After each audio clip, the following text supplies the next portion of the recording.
Mga kababayan, ibalik natin ang tapang at malasakit. Ako si Sara Duterte, tatakbo bilang Pangulo ng Pilipinas.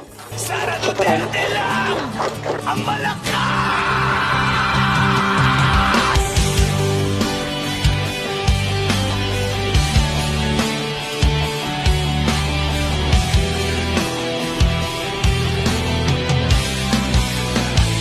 Sara Duterte, ang aming presidente.